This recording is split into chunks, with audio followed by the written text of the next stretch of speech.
In a quiet town in Oregon, 38-year-old librarian Sarah Mills often found solace in ancient philosophies. While her job required little interaction beyond organizing books and helping patrons, Sarah spent her evenings pondering deeper truths. One phrase she had come across in a dusty book of Eastern wisdom kept echoing in her mind. Even if no one sees your virtue, the universe knows. Most of her peers dismissed such sayings as poetic nonsense. If nobody notices the good I do, what's the point? Her colleague Mark once joked, after she returned a lost wallet anonymously. But Sarah couldn't shake the feeling that there was something deeper behind these words. She believed that doing good wasn't a transaction, but a participation in a larger, invisible rhythm. One rainy afternoon, she saw a teenager struggle with a broken bike chain outside the library. Without a second thought, Sarah knelt down and helped fix it. The boy didn't even say thank you before riding away. Sarah didn't feel slighted. Instead, a quiet satisfaction bloomed in her chest. That night, her thoughts drifted back to an old idea she had read. Heaven is not a person on a cloud keeping score, but a natural law. In Taoist terms, it is the Tao, the flow of the universe. Just as water seeks the lowest ground, and fire burns regardless of who watches, so too does cause and effect unfold without fanfare. She remembered a metaphor. If you plant bitter gourd seeds, no matter how much you pray or light candles, they will not grow into sweet melons. The law is neutral and absolute. Likewise, if your intentions are rooted in kindness, the chain of cause and effect begins its quiet march. Sarah began to see every small act of goodness as a seed in unseen soil. No one might witness its growth, but under the surface, life stirred. There was power in trusting the process, even when the world offered no applause. Over time, her belief deepened. Good deeds didn't require validation because their impact was already in motion, shaping a future she might never witness directly.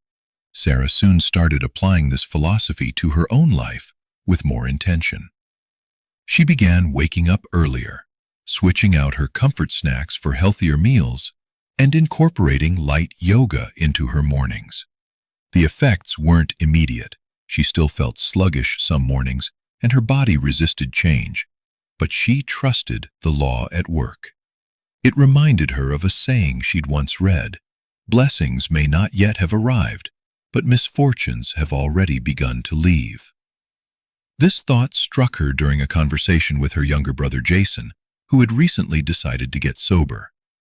"I'm still the same loser," he had said bitterly after a week of detox. Sarah gently replied, "But the path you were on toward illness and chaos is no longer the one you're walking." That alone, magnetic field around them changing. They were no longer attracting people or situations that mirrored their past selves. Toxic friends drifted away. Healthier habits began to stick. They both stopped seeking quick validation and embraced slow internal change. She likened it to pulling weeds and tilling soil. At first glance, the garden looked the same. But day by day, the earth was being prepared for something better. That transformation didn't announce itself. It happened in the quiet, but misfortunes had begun their retreat. When Mark at the library ridiculed her new habits, Sarah smiled and said nothing. Inwardly, she felt stronger than ever. She didn't need others' understanding. The law was already working. A few months later, Sarah witnessed a different kind of story unfold. Her neighbor Paula had landed a big promotion at the city's finance office. While many celebrated her success, Sarah noticed cracks beneath the surface. Paula often boasted about taking shortcuts, claiming credit for others' work, and manipulating people to get ahead. "Look at me," she once told Sarah, sipping expensive wine. "I did what I had to do, and guess what? It paid off." But Sarah saw the truth. Paula's eyes betrayed her. She was restless, paranoid, always looking over her shoulder. Despite her external success, Sarah sensed Paula had sacrificed something invisible but vital: her integrity. It reminded Sarah of the metaphor of overdrawn blessings. Every lie Paula told, every scheme she executed was like shaving off a sliver of her moral foundation, like a knife being sharpened daily, more efficient, but thinner and weaker with each pass. One day it would break. Conversely, Sarah thought of her own choices: holding the door, staying kind in conflict, and forgiving Jason when he relapsed. These actions felt small, yet they fortified her. Like spring grass, they grew slowly, barely noticed. But when real challenges came, she stood steady. Sarah's peace wasn't from luck or timing, it was from deposits made into an invisible reservoir. She understood now that integrity isn't just a virtue, it's a force that shapes the direction of your life. As spring turned to summer, Sarah noticed how impatient some of her younger coworkers were. Emma, a bright intern, wanted fast recognition. "I've been here 2 weeks and no one's noticed my extra effort," she exclaimed. Sarah gently reminded her, "Great things grow like gardens. You won't see the change daily, but it's happening." But she also saw the other side. Another colleague, Vince, always found shortcuts. He spread gossip to gain favor and once threw Emma under the bus to cover a mistake. To the untrained eye, Vince was winning, praised by the boss and given high-profile tasks. Yet Sarah saw again. Sharpening a knife, every stroke made it sleeker, more powerful. But in time it thinned to uselessness. Sarah understood the subtle wear of unethical behavior is invisible until it's catastrophic. She asked herself, are we building our foundation or wearing it down? Are we nourishing life or draining it?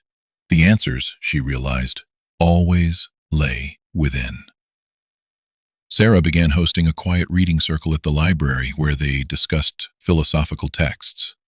During one session, a teenager named Malik confessed to stealing credit for a school project. "Nobody knows," he said, "so I guess I got away with it." Sarah nodded and asked, "But do you sleep peacefully?" His silence spoke volumes. She shared a story of a man who betrayed a friend for personal gain. The world applauded his success, but he couldn't bear looking that friend in the eye. The guilt became a silent torment. "The most dangerous prison," Sarah said, "is the one built inside us. You can run from others, but not from your conscience." On the flip side, she explained, doing good needn't be flashy. The most rewarding kindnesses are those no one sees, but which flood your heart with peace. Malik returned weeks later with brighter eyes. "I apologized," he whispered. "It felt right." One misty morning, Sarah walked past a homeless man sitting in front of a diner. She quietly bought him breakfast, handed it over without a word, and walked away. No one saw, no thanks were spoken. But as she strolled down the street, her chest warmed. She felt deeply content, more so than any compliment ever given by her boss or friends. That day, she wrote in her journal, "Peace is the real treasure." Over the years, Sarah's life remained simple: books, morning walks, moments of quiet joy, yet she felt complete. Her inner account of peace grew richer with each act of kindness. She no longer chased applause. She no longer feared being overlooked. She had learned that real happiness didn't come from others' praise, but from the strength and clarity of her own heart. This was the true wisdom she had gathered, living humbly in a noisy world, that the highest reward of goodness isn't recognition, but inner peace. And once you discover that, you'll never feel poor again.